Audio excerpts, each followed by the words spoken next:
정치 맞수다 시작하겠습니다. 오늘은 장성철 공론센터 소장, 김상일 정치평론가와 함께하겠습니다. 어서 오세요. 안녕하세요. 네, 안녕하세요. 방송사법에 대한 제2요구권이 오늘 국무회의에서 의결이 됐습니다. 윤석열 대통령에게 거부권을 행사해달라 이렇게 요구를 한 건데요. 먼저 관련 발언 듣고 얘기 시작하겠습니다. 지금 공영방송은 격변하는 미디어 환경 변화에 대응하기 위한 전면적인 체질 개선과 함께 독립성과 공정성, 공공성을 확립하여 국민의 신뢰를 회복해야 하는 중차대한 시기에 놓여 있습니다. 그러나 야당이 일방적으로 통과시킨 이번 개정안들은 공영방송의 변화와 개혁을 이끌기보다는 오히려 그간 누적되어 온 공영방송의 편향성 등을 더욱 악화시킬 우려가 크다는 지적이 많습니다. 지금 윤석열 대통령 휴가 중이잖아요. 근데 휴가 중인데 이제 휴가지에서 전자결제를 할 걸로 지금 이렇게 얘기가 되고 있습니다. 근데 여기서 끝나는 게 아니잖아요. 다음 순서가 노란봉투법과 전국민 25만 원 지원법입니다. 그러니까 야당에서는 법안을 처리하고 정부 여당은 거부권으로 대응하고 지금 저희가 계속 얘기한 이 무한 반복인데 이 정도 되면 여야 모두 부담 아닙니까? 부담으로 느끼는 것 같지가 않습니다. 안 느껴요? 네, 그냥 민주당이 잘못했어, 대통령이 잘못했어 이렇게 서로 공격하면서 네. 정쟁의 수단으로 입법권과 거부권을 남용하고 네. 있지 않느냐 좀 그런 생각이 드는데 이 노란봉투법과 전국민 25만 원 지원법과 관련해서는 네. 이준석 의원이 한 얘기가 상당히 좀 설득력이 있는 것 같아요. 그러니까 25만 원 전국민 지원법 왜 25만 원이냐 그거를 민주당과 이재명 대표가 좀 설득력 있게 설명을 좀 해줘라. 도저히 이해가 안 간다. 저도 솔직히 이해가 안 가요. 왜 25만 원인지 이해가 가지 않습니다. 이 부분에 대해서는 좀 자세하게 설명을 해줬으면 좋겠고 노란봉투법 같은 경우에는 하도급 노동자에 대한 원청 책임을 강화한다라는 것은 기업 활동을 위축시킬 수가 있어요. 개혁신당이 반대표를 그렇죠. 던진 이유기도 하죠. 사용자에 대한 과도한 의무, 처벌 이런 규정은 기업 활동을 위축시킬 수 있다는 점에서 이 부분은 좀 여야가 좀 대화하는 것이 어떻겠느냐라는 생각이 있고 네. 파업 노동자에 대한 기업의 손해배상 청구 이것은요 노조 활동을 위축시킬 수가 있어요. 그렇기 때문에 이 두 가지 사항과 관련해서는 여야가 좀 대화를 하면서 서로 좀 양보도 하고 사용자 측, 노동자 측 얘기를 좀 들어가면서 보다 더 합리적이고 여야 양당이 합의할 수 있는 법안으로 좀 수정을 했으면 좋겠습니다. 만들어갈 수 있는 여지가 있는데 지금 그렇게 하지 않고 있다 이렇게 보시는 거죠. 지금 네. 서로 거부권 행사하고 일방적인 법안 통과하면서 재미를 느낀 것 같아요. 왜냐하면 지지층들은 환호하거든요. 와, 저 윤석열 정권에 대항해서 민주당 일방적으로 국정 운영을 한 것을 방해하기 위해서 이걸로 막았다. 네, 그런 것에 대해서 환호한 것에 너무 취해 있지 않나 그런 생각이 좀 듭니다. 어떠세요? 그러니까 우리가 이제 네. 전쟁을 하잖아요. 네. 전쟁을 하면은 실제 전쟁을 지휘하는 지휘부는요. 굉장히 튼튼한 참호 속, 벙커 속 이런 데 들어가서 안전해요. 네. 안전하고 군인들도 방어 능력이나 공격 능력이 있으니까 상대적으로 안전해요. 가장 피해를 보는 건 누굽니까? 중간에 민간인들이에요. 네? 그래서 국민만 피해를 본다. 그렇죠. 그래서 이렇게 이제 생각을 제네바 하시는 협정이 거다. 뭐냐? 네. 그런 민간인들의 피해가 안 가게 싸워라. 네. 이렇게 하는 거잖아요. 네. 그러면 이제 뭐 서지컬 스트라이크든 스나이퍼든 해가지고 네. 적만 타격을 해야 되는데 지금 여야가 하는 일은요. 거의 뭐 매스 컨스트럭션, 그 대량 살상 무기로 그냥 막 쏴대는 거예요. 그러니까 민생도 파탄나고 국민들은 희망을 잃어가고 네. 이런 거죠. 지금 현안이 많잖아요. 그렇죠. 네. 그리고 사회가 분열되고 그래서 사회 만악의 근원이 지금 정치가 되고 있어요. 제가 볼 때는 모든 조직이 네. 분열되고 있습니다. 예? 뭐 제가 와 있는 여기부터서는 그런 것 같은데 네. 가정도 분열되고 있고 이게 다 정치에서 촉발된 거예요. 다 같이 동료들끼리 잘해서 스스로 하게끔 놔뒀으면은 잘 할 수 있는 거예요. 안에 의사결정 시스템을 스스로 만들고 그거에 맞춰가지고 의사결정하고 서로 토론하고 이럴 수가 있는데 바깥에서 힘이 가해지고 일방적으로 사람이 투입되고 이러니까 조직이 다 망가져요. 자, 한덕수 국무총리가 이렇게 얘기를 합니다. 야당이 일방적으로 통과시킨 이번 개정 법안. 그러면 여당이 일방적으로 통과시킨 요번 이사진 임명 강행이나 이런 건 문제가 안 되나요? 똑같잖아요, 지금. 진정성 있게 그 조직에 파워를 줘서 조직 스스로 할 수 있는 거를 여지를 좀 열어줘야 그렇죠. 된다. 네. 스스로 토론하고 스스로 공정하고 중립이 될 수 있는 걸 구성원들끼리 의논해가지고 가져와라. 그리고 외부의 영향을 막을 수 있는 걸 당신들이 의논해가지고 가져와라. 이래야 맞는 거 아니겠습니까? 근데 자기들만 살면 되고 자기들만 편안하면 되고 그리고 상대를 적으로 규정한 다음에 상대는 무차별로 탄압하면 되고 이거에 빠져 있는 것 같다는 생각이 들어요. 그래서 저는 지금 이 정치권이 네. 지도자로서 지도층으로서 자격이 있는가 국민들이 빨리 깨어나셔서 이런 부분들은 심판을 해야 된다. 저는 이렇게 생각을 합니다. 근데 이렇게 말씀을 하셨는데 이걸 희망이라고 말씀드려야 될지 모르겠는데 어제 국민의힘 추경호 원내대표, 민주당 박찬대 원내대표가 식사를 하면서 민생 경제 법안은 좀 얘기를 해보자 이렇게 얘기를 나눴다고 해요. 지금 여기서 거론되는 법안이 간호사법, 전세 사기 특별법 이게 지금 얘기가 되고 있더라고요. 가능하겠습니까? 가능할 것 같아요. 이 부분만큼은 여야 원내대표가 네. 하루속히 좀 처리해야 된다라는 입장으로 바뀐 것 같고 지금 두 가지 부분에 대해서는 서로 좀 입장이 반대였잖아요. 네. 간호사법 같은 경우에는 처음에 뭐 국민의힘이 반대했다가 거부권까지 썼던 민주당이 거죠. 예. 법안을 통과시키니까 대통령 거부권 행사했다가 아니야 잠깐 이거 해야 될 것 같은데 이렇게 해서 이제 찬성 입장이고 전세 사기 특별법 같은 경우에는 당초에 현금성 지원을 먼저 하고 선구제를 하자라는 민주당이 네. 좀 민간주택 전세 임대 방안에 긍정적인 입장으로 바뀌었어요. 그러니까 국민의힘 안에 찬성을 하는 입장으로 네. 바뀐 거죠. 그러니까 접점을 찾아가는 거예요. 요거는 좀 접점이 있을 수 있다. 네, 그러니까 원내대표들 간에 좀 합의를 하면 이 부분만큼은 네. 처리가 될 것 같아요. 근데 전세 사기 특별법 같은 경우에는 빨리 처리돼야죠. 지금 이 건수가 지금 거의 2만 건에 가깝습니다. 이분들 지금 살던 곳에서 쫓겨나가지고 그러게 말이에요. 예. 여기저기 전전하고 계시잖아요.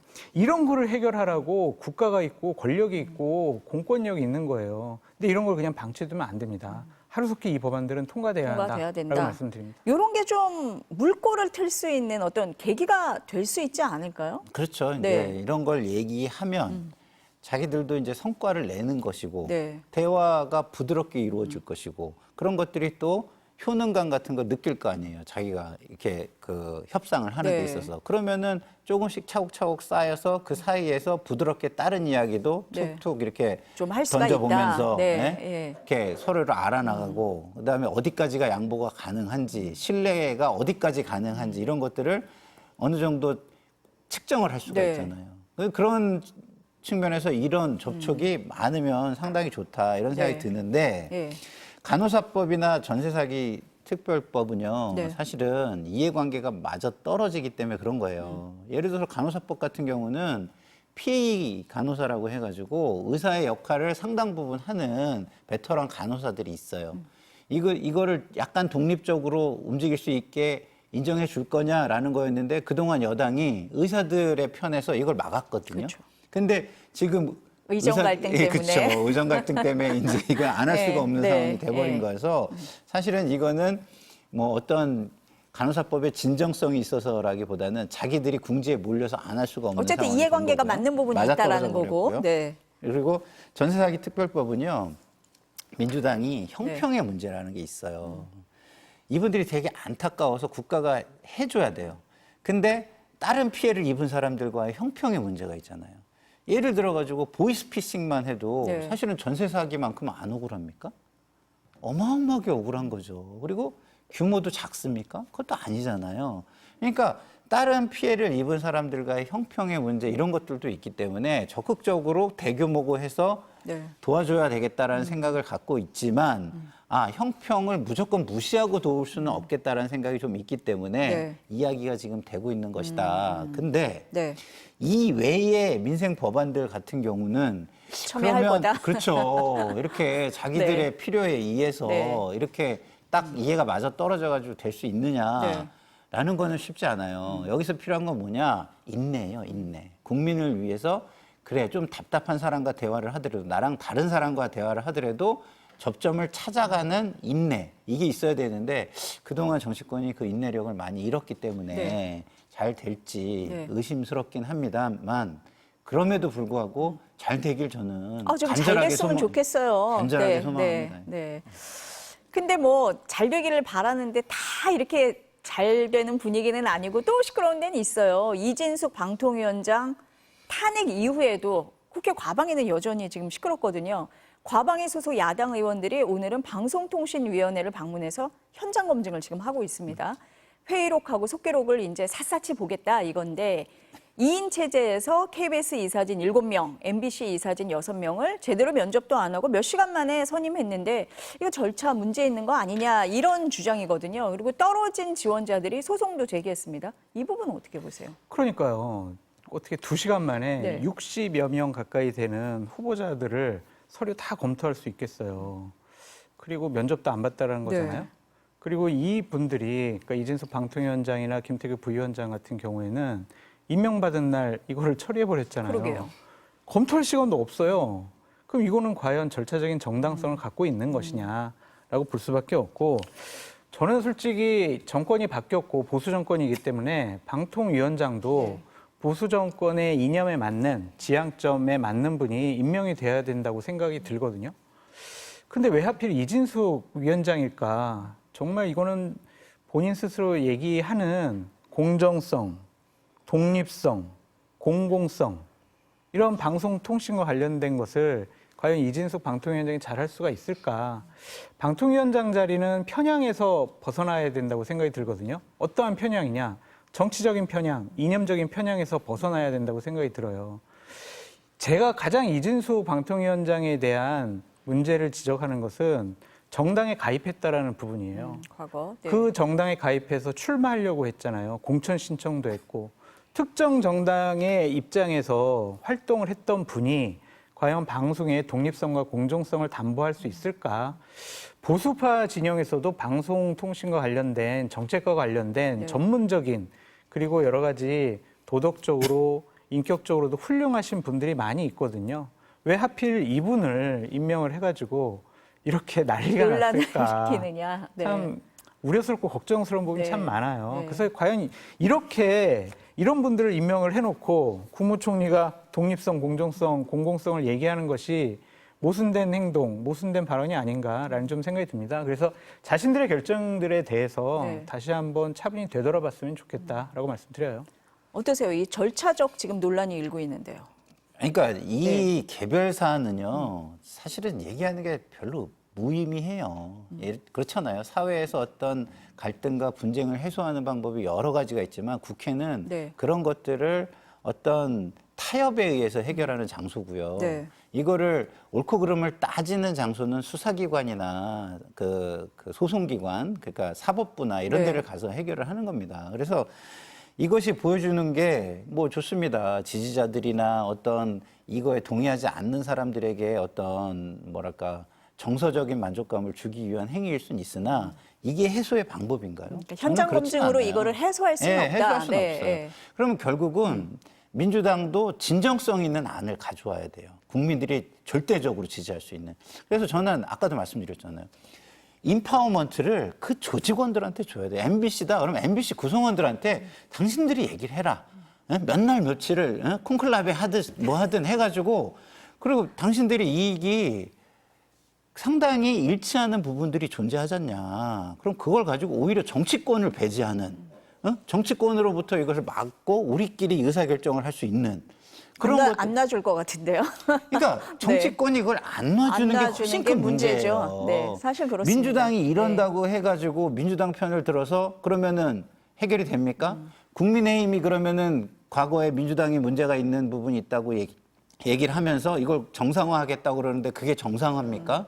그게 독립성을 보장하고 공공성을 보장하는 겁니까? 전혀 아니잖아요. 그럼 이거 누가 자기들을 끊어요? 위해서. 누가 끊어? 그러니까 놔야 돼요. 정치권에서 놓고 네. MBC면 MBC한테 이런 걸 모든 걸 주고 안에서 절차와 규정을 만들어서 당신들끼리 뭐 편집권의 독립이든 공정성이든 담보할 수 있는 절차를 만들고 당신들이 만들어 와라. 그리고 정치권의 개입은 어떻게 막을 건지. 왜냐하면 당사자들이니까 가장 잘할 거 아니에요. 사실은 저는 MBC 구성원들끼리 반목보다 이게 외부의 간섭에 의해서 이 갈등이 커지는 게 저는 훨씬 크다고 봅니다, 솔직히. 좀 공간을 열어주고 스스로 해결할 공간을 그 힘과 권한을 주잖아요. 네. 그러면 저는 의외로 풀릴 것 같아요. 저희의 바람이기도 합니다. 제가 이 자리에서 할 얘기인지는 모르겠지만 저희도 그걸 바라고 있습니다. 다음 얘기 한번 해볼게요. 지금 통신조회 이게 계속 논란이 되고 있는데 검찰이 윤석열 대통령의 명예훼손 사건을 이제 수사를 한다고 하면서 민주당 이재명 전 대표를 비롯한 야당 의원들 또 언론인들을 대상으로 통신조회를 해서 논란이 일고 있습니다.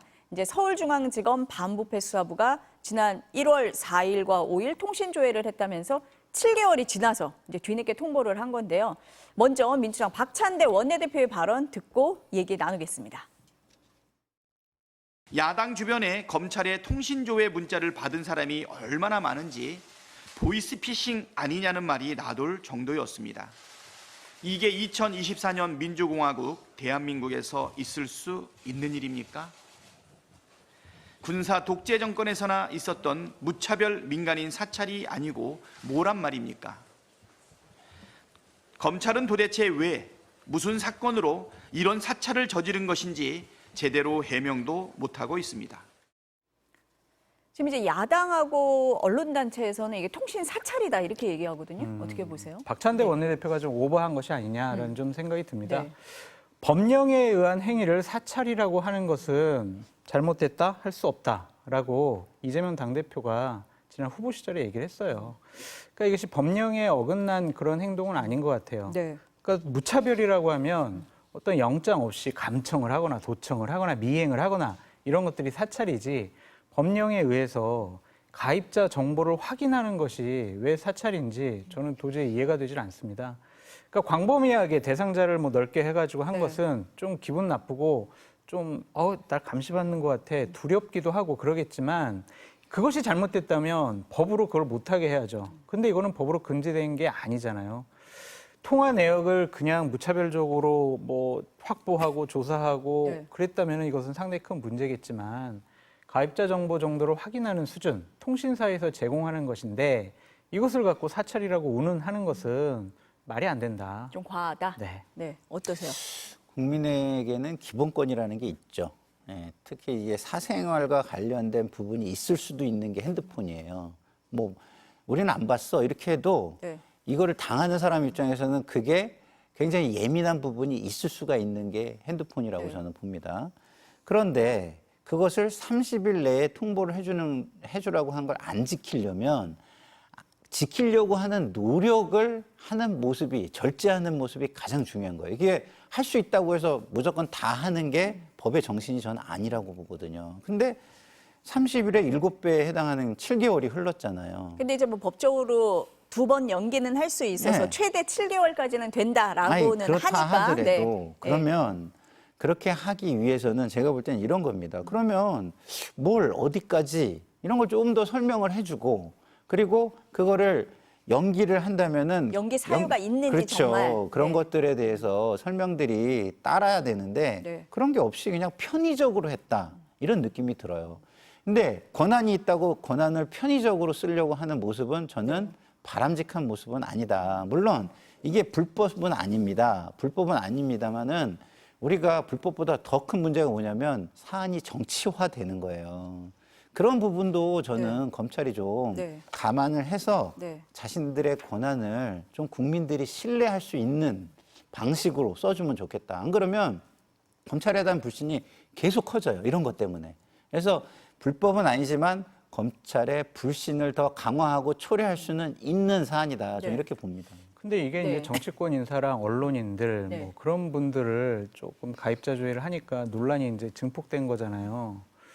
근데 이건 수사의 방식이라는 좀 생각이 들어요. 그러니까 1년에 가입자 조회가 네. 대략 한 500만 건이 넘는답니다.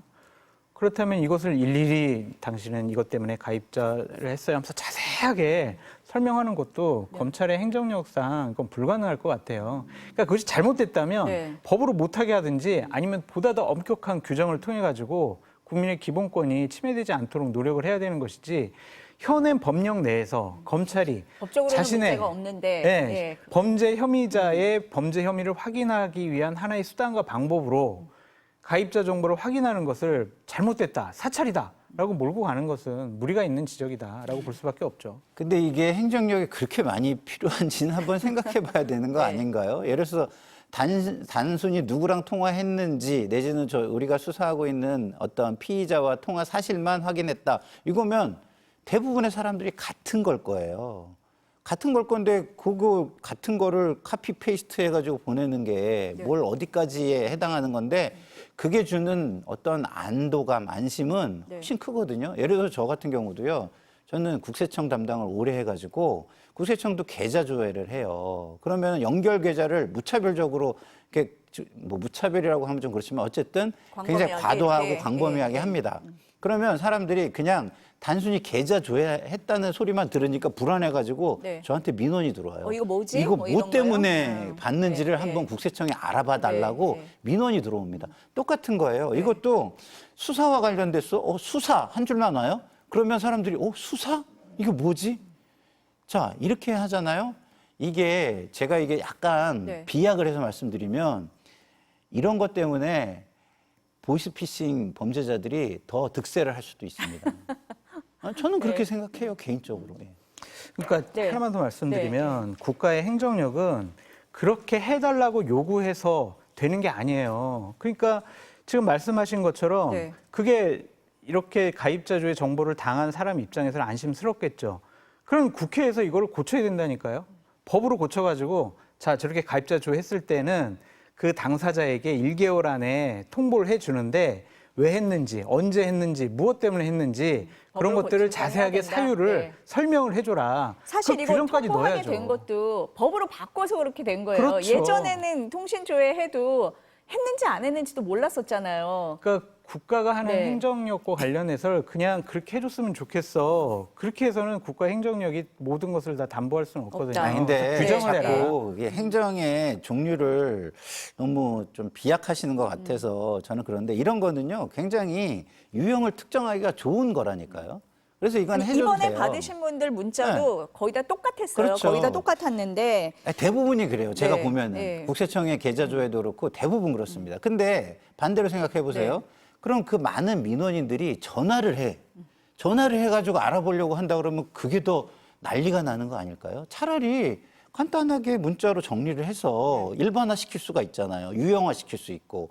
그리고 보내주면은 그 안도감이라는 게 훨씬 크다니까요. 그러니까 이번에 이게 이제 수사 이제 이렇게만 그렇죠. 온 거잖아요. 예. 그러니까 이제 검찰 얘기는 수사 보완을 위해서 이제 통지를 바로 할 수가 없었다라는 거 하고 우리 소장님 말씀하신 것처럼 이 통신조회라는 게 통화한 사람이 누군지 정도 이렇게 하는 거지 영장을 받아서 하는 통신사실 확인 조회하고는 다르다 이렇게 얘기를 했어요. 근데 막 일부 언론에 3,000명을 했다 뭐 이런 얘기가 나오면서 이거 너무 무작위로 무더기로 한 거 아니야? 이런 얘기가 나와서 검찰에 물었더니 검찰에서는 숫자는 확인해 줄 수 없어. 지금 이제 그렇단 말이에요. 그러니까 이거 뭐 어떻게 한 거야? 이런 의구심이 이제 더 나오기는 하는 거죠. 그러니까 거듭 말씀드리지만 주요한 정치인들과 언론인들이 이 가입자 정보 조회를 당했으니까 문제가 이번에 생기는 그래서 거지. 더 문제가 생긴다. 살인 사건 살인자예요. 그럼 그 사람이 전화 통화를 한 내역을 쭉 조사를 하다가 네. 여러 사람하고 통화를 했어. 그러면 그 사람들에 대해서 가입자 정보를 통신사에 확인을 해요. 그러면은 그 가입자 정보 한 사람들에게 범죄 혐의자들에게 이런 것들을 자세하게 설명해 주는 것은 과연 맞는 것이냐. 좀 그런 생각이 들어요. 그러면 좋아요. 그렇다고 해서 그게 옳다고 하면 법령으로 만들어라. 참여연대가 비슷한 법을 만들어야 된다고 네. 얘기하기도 아니, 했습니다. 그렇게 해야 논란이 네. 없어진다니까요. 그냥 해줘. 이거 가지고는 안 된다니까요. 네. 근데 이번에 하면서 또 그럼 단순 통신 조회만 했어? 혹시 통신 영장을 통한 조회는 없었어? 이제 이런 얘기도 나오게 되는 거고 그리고 또 한 번 조회를 한 기록이 폐기가 안 되고 검찰에서 가지고 있대요. 그러니까 그걸 더 불안해하는 거예요. 내 정보를 가지고 있네? 뭐 이런 거요. 그러니까 앵커님 네.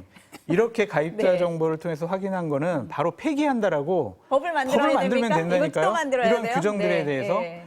그러니까 이걸 자꾸 우리가 입법의 미비점으로 접근을 해야지 검찰이 왜 이렇게 뭐 사찰하는 왜 것으로 이렇게 이걸 다 이용한 했어? 거 막 아니야? 이러면 안 된다. 이렇게 하는 것은 좀 옳지 네. 않지 않나? 네. 근데 우리 네. 장 소장님도 국회에서 오래 일을 해보셔서 알겠지만 그런 걸 국회에서 안 하려고 하는 건 아니에요. 행정부에서 저항을 하기 때문에 이런 식으로 되는 겁니다. 이거를 거기도 막연한 두려움이라는 게 존재해요. 행정기관도. 그러다 보니까 이거를 무조건 해보지도 않고 줄이려고만 하는 겁니다. 줄이려고. 예? 그러면은 기본적으로는 이렇게 네. 지금처럼 그 강대 강으로 대치하고 서로를 뭐 이렇게 무시하면서 밀어붙이고 이러지 않는 한은요. 네. 행정부의 의견 조회에 의해서 이런 걸 못하는 경우가 되게 많아요. 행정부의 힘이 굉장히 강합니다. 그런데 제가 볼 때는 네. 그러면은 이 행정부가 그런 식으로 막을 때 법으로만 다 해라.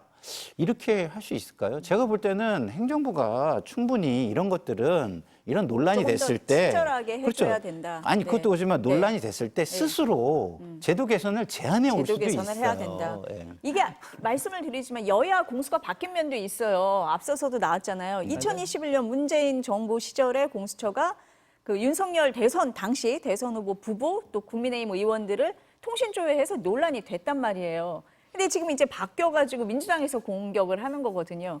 그럼 법으로 해야 되는 거 아닙니까? 제도적으로. 법을 하는 게 맞죠. 네. 그래서 국회에서 네. 행정부 불러가지고 시행령으로 만들어라.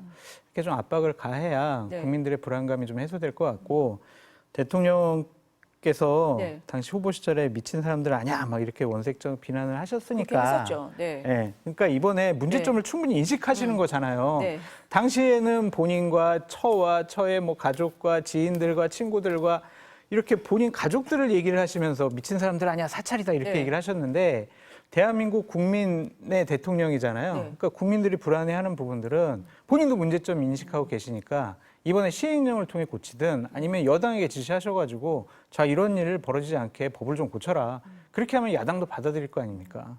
그렇게 시작됐으면 좋겠어요. 저는 몇 그럴까요? 개의 네. 유형을 정해서 그것만 몇 개의 유형만 늘려도 네. 상당히 논란은 해소가 될 거라고 봐요. 제가 이거 민원 받아가지고 이렇게 네. 알아보면 네. 유형이 몇 개 없어요. 이렇게 저쪽에서 범죄 계좌가 있는데 돈이 흘러갔기 때문에 단순하게 흘러간 것만 본 겁니다라고만 해도 네. 안심을 해요. 다른 것까지 보지 않았다는 것만 알아도.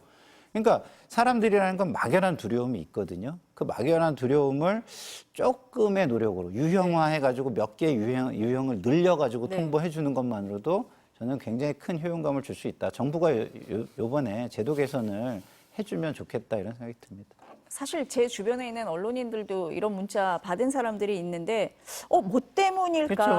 그렇죠. 내 번호를 가지고 혹시 다른 거에 또 이렇게 보는 거 그럼요. 아닐까? 그럼요. 이런 불안감들을 다 가지고 네. 있거든요. 예. 문제가 있는 것은 확실해 보입니다. 네. 국민의힘 얘기 좀 해볼까요? 국민의힘 이제 당직 인선이 마무리가 됐습니다. 한동훈 체제가 힘을 받는 겁니까?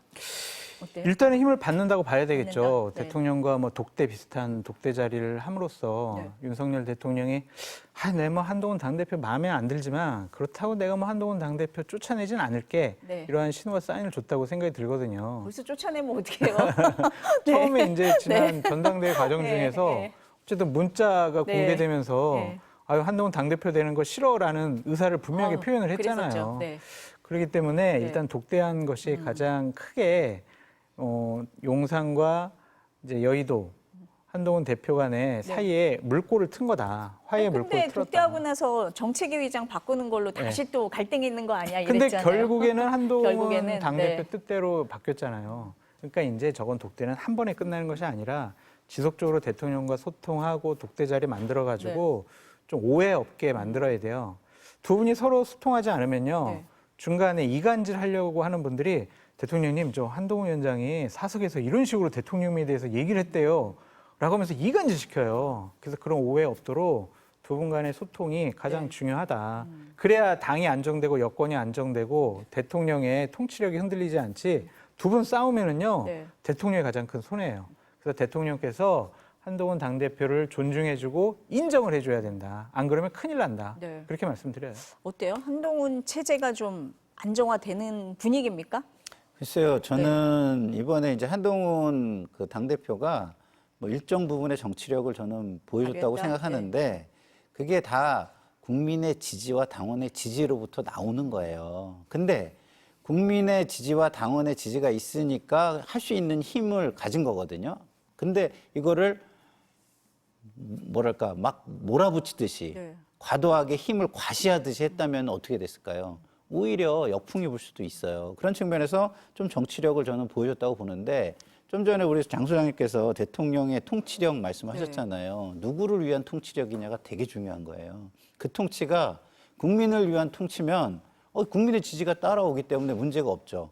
그 변화시켜야 되는 통치력이 아니잖아요. 근데 자신의 권력과 자신의 편안함을 위한 통치력이라면 그거는 변화를 시켜야 되는 거잖아요. 근데 지금은요, 한동훈 대표의 네. 국민의 기대가 어디 있는 거냐면 그 대통령의 잘못된 통치력을 변화시키라는 겁니다. 변화의 방점이 있다. 그럼요. 네. 지금은 대통령이 어떻게 보면은 기득권 저항 세력이에요. 변화에 대한 저항 기득권 세력이라고요. 그렇기 때문에 무조건 대통령하고 잘 지내겠다라고만 한다면 그게 답이겠느냐? 전 그렇지 않다고 봅니다. 한동훈 대표가 하는 얘기 중에서 제가 네. 굉장히 마음에 들어 하는 얘기가 있어요. 무슨 일을 한다. 그러면은 이런 얘기를 해요. 그 일을 왜 합니까? 이 말을 꼭 하는 거예요. 그러니까 당정을 한다. 당정 자체가 중요합니까? 당정을 왜 하는 겁니까? 이 얘기를 꼭 물어본다는 거예요. 그게 변하지 않았으면 좋겠어요. 그건 뭐를 위해서 하는 거냐? 국민을 위해서 하는 거다라는 답을 가지고 물어보는 거잖아요. 그래서 모르겠습니다. 한동훈 대표가 어디까지 그거를 진정성을 가지고 있는지도 잘 모르겠고 어디까지 이게 또 갈지도 모르겠지만 그렇게 했으면 좋겠다. 예, 그래도 그렇게 하는 게 훨씬 네. 낫다 이런 생각 네. 듭니다. 당내 중진들하고 어제 오늘 계속 오찬 회동하고 계세요. 네, 의미 부여할 만합니까? 의미 있죠. 있어요? 이렇게 네. 한동훈 체제가 처음 정착을 할 때 네. 중진 의원들이 네. 아이 뭐 정치 경험이 일천한 한동훈 당대표가 뭐 할 줄 알겠어. 그래서 무슨 얘기 할 때마다 네. 그거는 아니야. 옛날에 내가 해봤는데 이건 이래 저래. 네. 이렇게 시비 걸기 시작을 하면은요. 한동훈 대표가 아무것도 당대표로서 리더십을 발휘하기가 어렵거든요. 저렇게 이제 상견례 형식으로 만나면서 저분들의 동의 네. 그리고 최소한의 비판을 최소화하는 것 그것만으로도 성공적이다라고 네. 말씀을 드리고 어제와 오늘 한동훈 당대표의 행동이 달라진 부분이 있어요. 어떤 거요? 어제는 이제 조경태 권성동 의원하고 오찬을 마치고 나오면서 본인이 앞장서서 막 나오고 뒤에 권성동 조경태 의원이 뒤따라 나왔거든요. 네. 그거 제가 어제 비판 많이 했어요. 그랬어요? 아니 그 무슨 개선 장군처럼 그렇게 중진들을 뒤에 세우냐. 네. 근데 오늘은 이제 바뀐 게 네. 식사하고 나오면서 이제 윤상현 의원과 이렇게 지금 나오는 화면은 이제 어제 네, 화면이고 어제 화면이네요. 오늘 같은 경우에는 윤상현 의원과 같이 나오고 뒤에 네. 권영세 의원 만나면 같이 또 얘기 나누고 이렇게 함께하는 모습을 보였거든요. 소장님 얘기를 들었나 보네요. 그건 아닐 거예요. 본인이 생각해도 아차 싶지 않았을까라는 생각이 드는데 네. 그렇게 하면서 중진 의원들 네. 예우해주고 대우해주고 어려운 일 있으면 상의하고 네. 그러면은 초반에 여러 가지 지도력을 권위를 안정화시키는데 상당히 좀 도움이 될 된다. 거다. 네. 근데 문제가 하나가 있어요. 뭐요? 참석하지 않은 사람들. 나경원 의원이요? 김기현 이런 분들은 참석하지 않았잖아요. 한동훈 당대표의 오찬 자리가 중요하다면 네. 다른 선약이 있더라도 몸이 조금 아프더라도 아유 나 당대표 만나러 가야지 할 텐데 아유 나 선약이 있어요. 그러면서 안 갔단 말이에요. 그런 그분들의 마음을 풀어주기 위해서는 더욱더 많은 노력을 기울이셔라. 네. 그렇게 말씀드립니다. 어떻게 보셨어요, 오찬 회동? 그러니까 저런 게 네. 또 이제 한마디로 표현하면 정치력의 강화잖아요. 근데 저는 저거 자체를 가지고 판단을 하기가 어려워요. 왜? 저게 자신의 권력 강화를 위한 정치력이냐, 아니면 국민을 위한 변화를 위한 정치력이냐, 이게 또 중요하잖아요. 그래서 저는 중요한 거는 결국 저런 모습들이 네. 좋은 거일 수도 있고 나쁜 거일 수도 있는데 그 목적과 진정성이 네. 누구를 위한 것이냐. 조금 더 지켜봐야 예, 된다. 저는 이제 지켜봐야 된다고 네. 보고요. 네. 지금까지는 한동훈 대표가 제가 네. 잘 하고 있다라고 얘기를 하는 건 뭐냐? 어쨌든 변화의 방점을 두고 이 모든 것들을 하고 있다는 거예요. 네. 정치력이 됐든 사람을 만나는 게 됐든 자기의 힘의 강화가 됐든 친정 체제가 됐든 아직까지는 변화의 방점이 있기 때문인데 요게 삐끗해가지고 자기 권력 강화로 넘어가는 순간 저는 안 된다? 윤석열이나 한동훈이나 이렇게 네. 국민에게 비춰질 겁니다. 네. 한동훈 대표가 또 하나 얘기를 한 게 인재영입위원회를 상설화하겠다 그랬어요. 보통 인재영입위에 하면은 이제 선거 때가 생각이 나는데 이걸 상설화하겠다는 거예요. 그래서 일각에서 대선까지 바라보고 내 사람을 만드나 뭐 이렇게 보는 시각도 있거든요. 정확한 시각이십니다. 시각입니까? 그러기 위해서 네. 그러는 거예요. 그러니까 아마 한동훈 당대표는요. 당무감사를 통해서 당협위원장을 바꾸려고 할 거예요. 그게 이제 명분이 있잖아요. 지방선거 때 보다 더 경쟁력 있는 사람을 공천하기 위해서. 그래서 인재 영입도 하고 인재를 영입한 분들을 당협위원장으로 임명할 수도 있고요. 근데 그것이 저는 뇌관이라고 생각이 드는 거예요. 그러니까 윤석열 대통령 취임하고부터 네. 윤핵관들이 전국적인 지역의 당협위원장들을 자기 사람으로 다 심어놨거든요. 한동훈 당대표로서는 상당히 부담되는 지역적인 기반이죠. 내 사람으로 바꾸고 싶어 할 네. 거예요. 그러면 당무감사를 통해서 좀 기준에 미달하는 당협위원장은 바꾸고 거기에 인재 영입을 한 분들을 집어넣을 수가 있는 거죠. 그분들이 이제 지방선거에 인재가 될 수가 있고 출마자가 될 수도 있고 보다 더 길게 보면은 2027년 대선 후보가 되는 데 있어서 내 편인 당협위원장이 많으면 당원 투표에서 유리할 수가 있잖아요. 그렇게 좀 멀리 바라보고 하시는 인재 거다. 영입위를 상설화한 것이다라고 말씀드려요. 어떻게 보세요? 그런 생각을 진짜 가지고 있다면 네. 오판인 거죠. 요번에 오판이니까. 당협위원장이 많아서 본인이 당선됐습니까? 아니잖아요. 변화의 물결, 대의를 탔기 때문에 된 거잖아요. 심지어 대통령이라는 어마어마한 권력을 꺾은 거 아닙니까? 그런데 당협위원장이 필요해. 쉽게 갈 거야. 내 권력을 강화해서 내가 편해질 거야. 이렇게 생각하는 순간 그 진정성은요, 지키기가 저는 어려워진다고 봅니다. 너무 편해지는 거죠. 오만해지고. 그래서 만약에 그게 목적이었다면 저는 이건 굉장히 잘못된 길을 가고 있는 거다. 이런 그러면 생각이 들고. 어떤 거면은 잘 이게 가고 있는 겁니까? 지방선거를 네. 대비하고 네. 지방선거의 인재들을 지금부터 발굴을 해서 이들에게 충분한 역할을 줄 것까지 프로그램을 마련해가지고 검증도 하고 그다음에 국민에게 좋은 모습으로 선보이게 하고 이런 것들이 있다면 좋은 거죠. 근데 지금 그런 프로그램이 없잖아요. 그냥 인재 나만을 영입- 위한 거다 이러면 안 된다. 이렇게 그렇죠. 말씀하시는 인재를 거네요. 영입을 한다고 네. 쳐요. 네. 뭘 시킬 거예요? 어떤 역할을 줄 거예요? 새로운 사람들이 들어서 할 수 있는 게 자리가 그렇게 많이 있나요? 거의 없잖아요.